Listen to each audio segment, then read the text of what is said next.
كلنا بنمارس التنبؤ بالمستقبل في حياتنا أو بنحاول نتوقع إيه اللي هيحصل في أمور كتيرة زي نتيجة ماتش أو نجاح منتج جديد أو الفيلم الفلاني هيفشل ولا هينجح أو مين هيفوز في الانتخابات. الذهب هيغلى، سوق العقارات هينزل، حتى واحنا بنلعب استيميشن وغيرها كتير من التوقعات اللي بتحصل بشكل يومي وأحيانا بيقوم عليها مراهنات. النوع ده من التنبؤات بيبقى ليه أساس، لكن التنبؤات اللي ملهاش أساس ولا منطق لأ وكمان تتحقق أكيد لازم نستغرب منها، والطبيعي هنبقى عاوزين نعرف بيعملوا كده إزاي. أهلا بيكو ويلا بينا نتعرف على العرافة.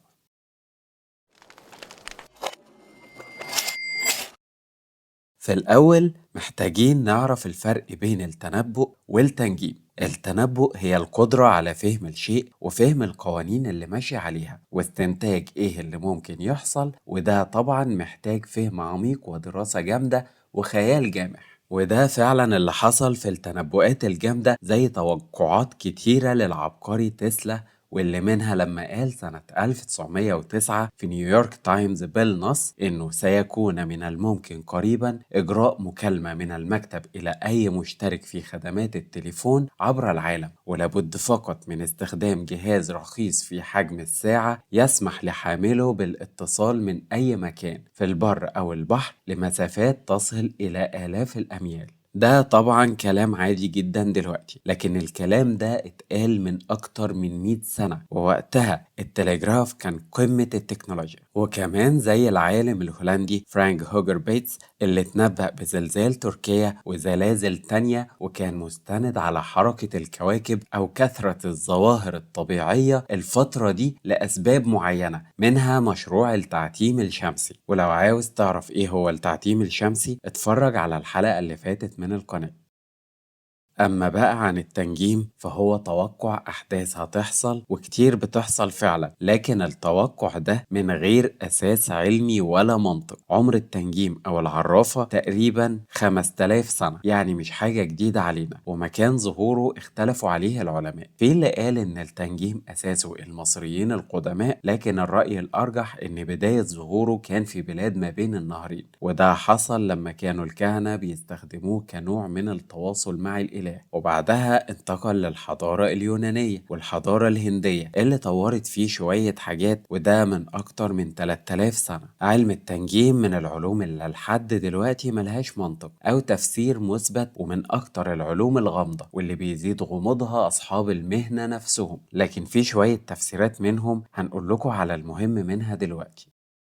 علم الفلك، وده علم قائم على حركة الكواكب وإنها قريبة من بعض، وإن الأرض هي مركز الكون، وإن في ترابط ما بين اللي بيحصل بين الكواكب والأبراج الفلكية واللي بيحصل على كوكب الأرض، ومع شوية حسابات معقدة بيعرفوا إيه اللي هيحصل في العالم. وبالرغم من إن البابليين هم أساس العلم ده، إلا إنه انتشر وقت وجود الإسكندر الأكبر في اليونان. ورغم إن أساس العلم أصلا طلع غلط اللي هو إن الأرض مركز الكون، إلا إن في ناس بتعترف بيه لحد دلوقتي. تاني حاجة أوراق الطاروت، وهي عبارة عن مجموعة من الأوراق زي الكوتشينة كده، ودي متكونة من 76 ورقة متقسمة لمجموعتين: مجموعة السر الأصغر ودي عبارة عن 56 ورقة، ومجموعة السر الأعظم ودول بيكونوا 22 ورقة. والأوراق دي فيها 21 ورقة كسبانة، ده غير ورقة المهرج، وكل ورقة ليها دلالة معينة. والأوراق دي مشهورة جدا في أوروبا. في ورق منها بيستخدمها الناس العادية في اللعب، ولكن العرافين بيستخدموها بشكل مختلف علشان يخدم شغلهم، فبيرتبوا الورق ترتيب معين وبيختاروا عدد محدد منه ويرصوه جنب بعض، وبيطلع منه بقصة كاملة. ورغم إن أوراق الطاروت أصلها من مصر القديمة، لكن محدش يعرف إمتى بدأ العرافين استخدامها في التنجيم. والأغرب هنا إن كلمة طاروت هي مقلوب كلمة توراة في الكتابة والنطق. تالت حاجة سجلات الأكاشية، وهي سجلات اتعرفت من حضارة التب على حسب كلام المنجمين. هي سجلات حسية مش ملموسة، متسجل فيها كل ما يخص الكون ويخص كل إنسان على وجه الأرض.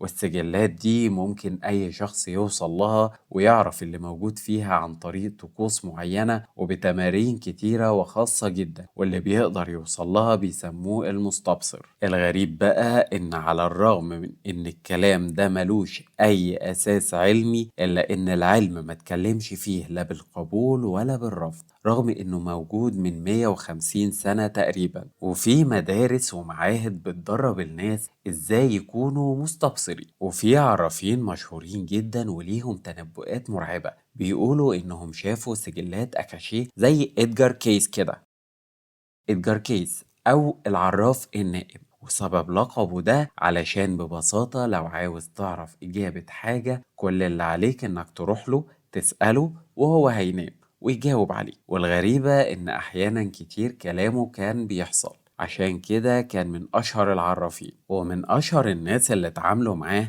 توماس إديسون وتوماس ويلسون رئيس أمريكا ال28، وكان من أشهر تنبؤاته انهيار السوق العالمي والحرب العالمية التانية واكتشاف ظاهرتي النينو والنانو ولفايف البحر الميت وبداية اكتشاف حضارة أطلانتس سنة 1968، وده اللي حصل فعلا في نفس السنة اللي حددها. ورغم شهرة إدجار كيس إلا إن نوستراداموس هو أشهر المنجمون في العالم على الإطلاق. نوستراداموس مات سنة 1566، والغريب في الموضوع إنه لسه ليه تنبؤات لحد سنة 3797 اللي هي السنة اللي العالم هينتهي فيها من وجهة نظره. وأشهر تنبؤاته اللي حصلت حريق لندن وولادة هتلر ونفوذه والقنبلة النووية وأحداث 11 سبتمبر وغيرها من التنبؤات اللي حصلت فعلا.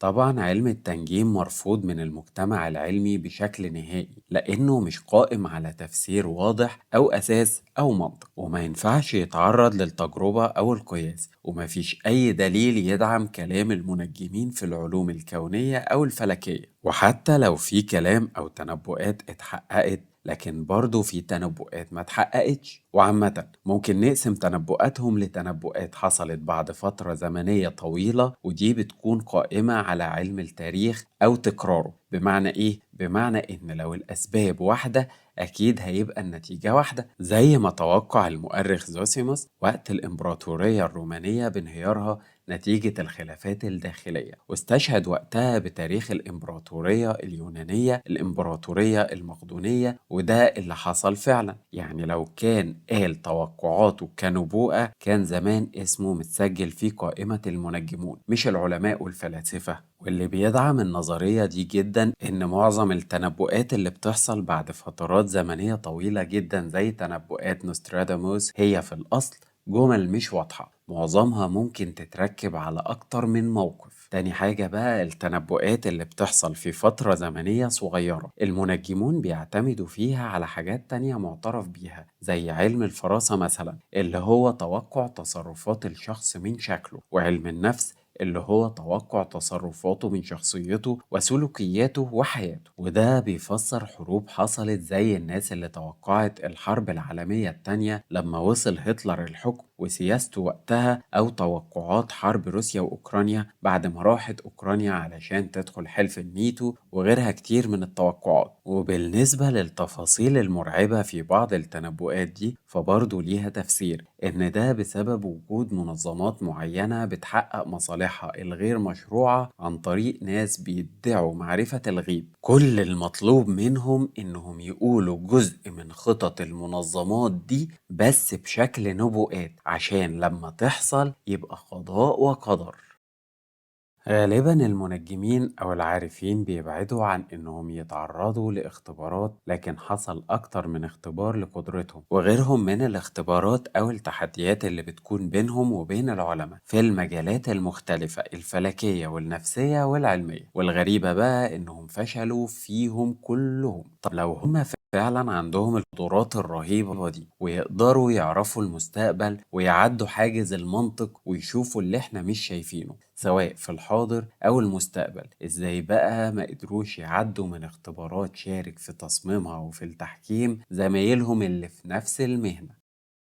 بس كده خلاص، مستنيكوا تكتبوا لنا في التعليقات ايه المعلومات اللي كانت بالنسبة لك جديدة ومذهلة، وايه المعلومات اللي دايما بتدوروا عليها ومش لاقيينها علشان نتكلم عنها في الحلقات اللي جاية. اهم حاجة ما تنساش تعمل لايك وسبسكرايب علشان يوصلك كل جديد، واستنونا الحلقة الجاية.